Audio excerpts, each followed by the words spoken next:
Hello, welcome to this video. I'm joined with Christopher Carvalho. Hiya. And we're going to have a conversation about artists being independent.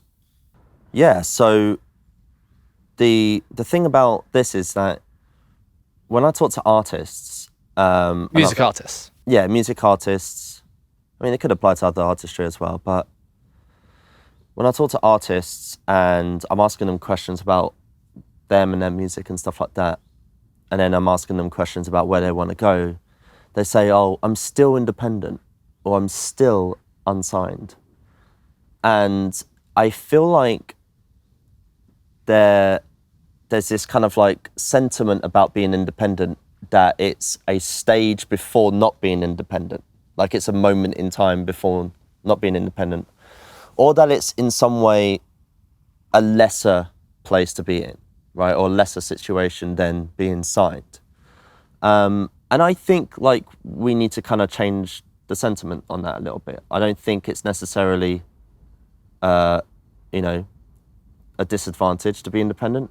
And I think when you are independent, to discard the advantages of being independent is just out the gate compromising yourself, right?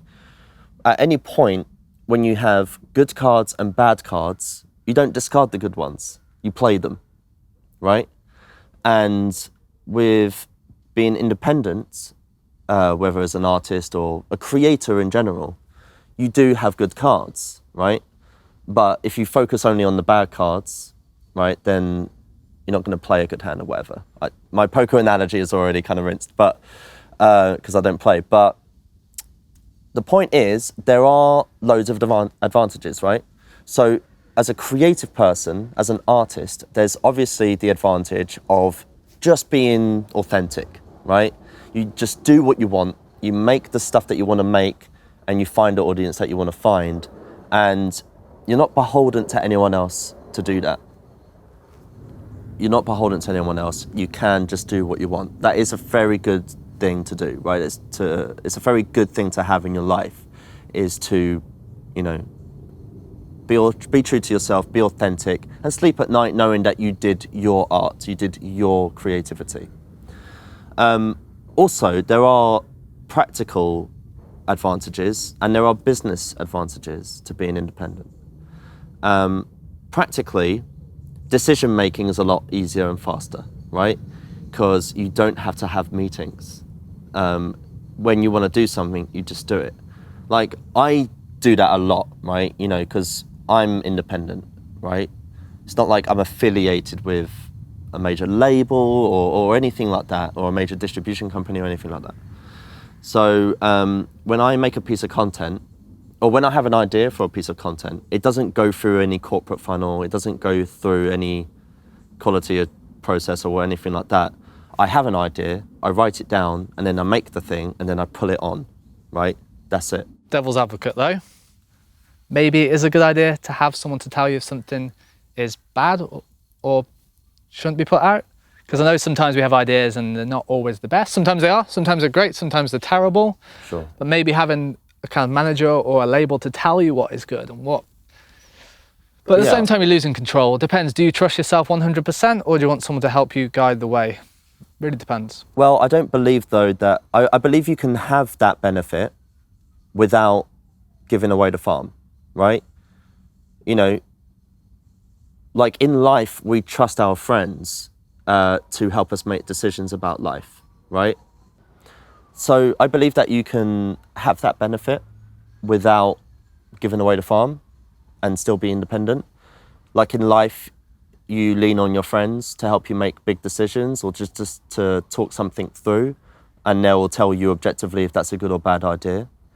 And in business, you have friends, you have relationships, you have people that you trust that you aren't necessarily embedded with in business, but you trust them. You have a network. You might have a coach or a consultant, or just friends that who have your interest at heart, but aren't biased in any way that is, profitable or not profitable for them. So that's just having good relationships, but I don't think that means not being independent. You want to do something that's true to yourself, not just to cash out as much as possible. Yeah. Maybe some labels do want that, maybe some managers do want that, but Sure. If you're fully independent, you will have control over your art. Yeah. And I think as well, like when we talk about it, like independence is a concept in itself, right? So like, you know, it depends how far you stretch the definition of independence, right? You know, you can still be relatively independent, have full creative autonomy, but still have people helping you, right? So it's not like one or the other, but you can, you know, like in your example, like, you know, you can have that. You can have a network of people that you trust to give you sound, sage advice without, you know, because if they do have a stake in it, they already are in a biased position, like you said, right? So if a music artist gets the opportunity to sign with a major label, do you think they should take it? I mean, you measure the deal that's on the table, right? And measuring the deal that's on the table is not just reading the contract. I mean, read it, read the hell out of it, and get a lawyer, you know, like get an accountant, you know, it's one of those things. But the way that don't just sign it, right? Don't just accept any offer they Don't give just you. sign it, yeah. And don't just sign it so that you can post on Instagram to say that you got signed. Because that does not have as much currency as you think it does, right? Because that's what I worry about. I worry that people just give away the farm out the gate. And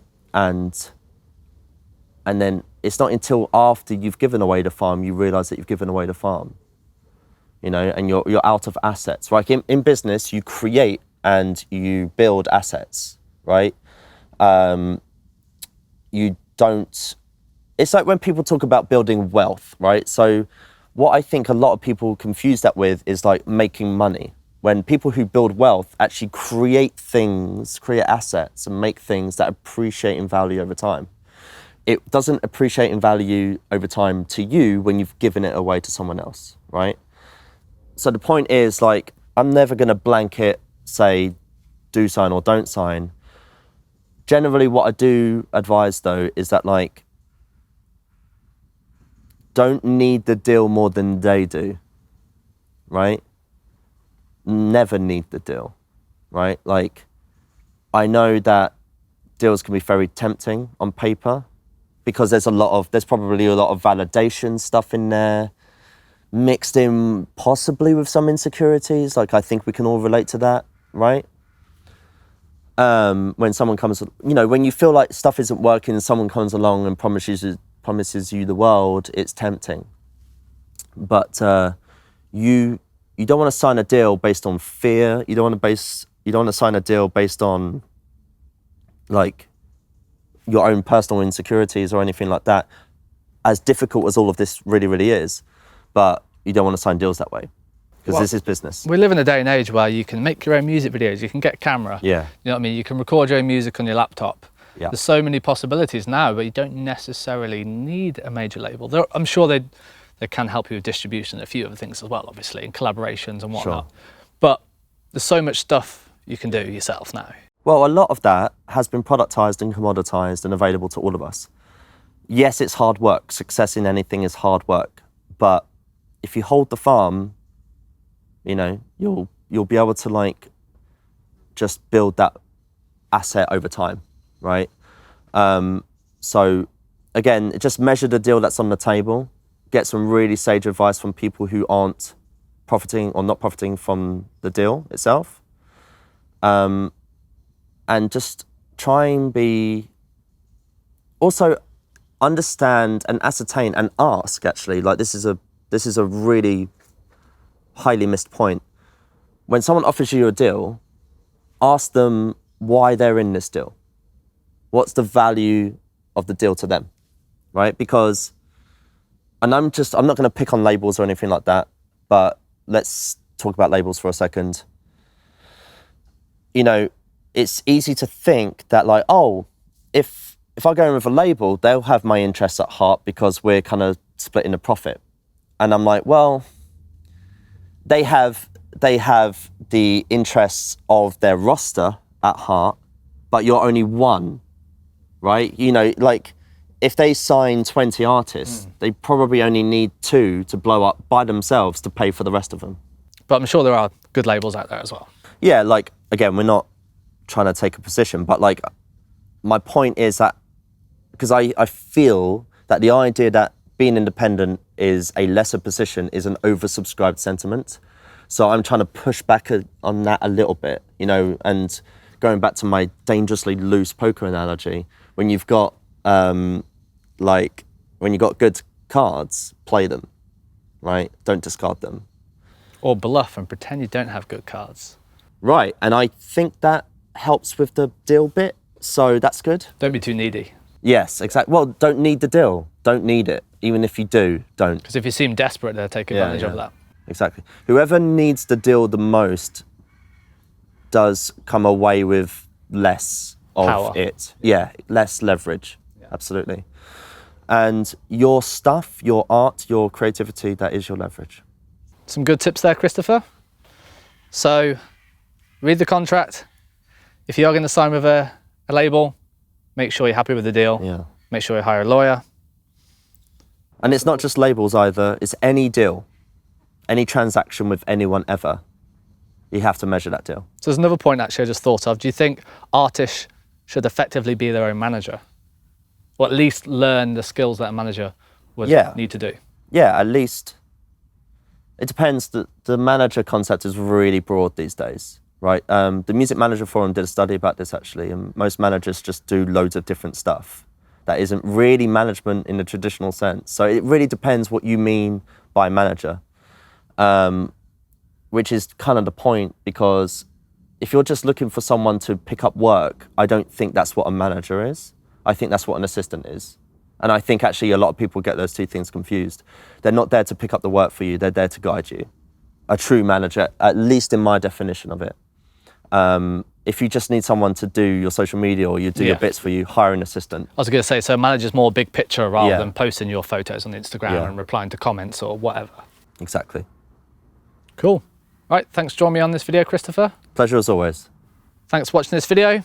Like, subscribe, all that stuff, and we'll talk to you soon.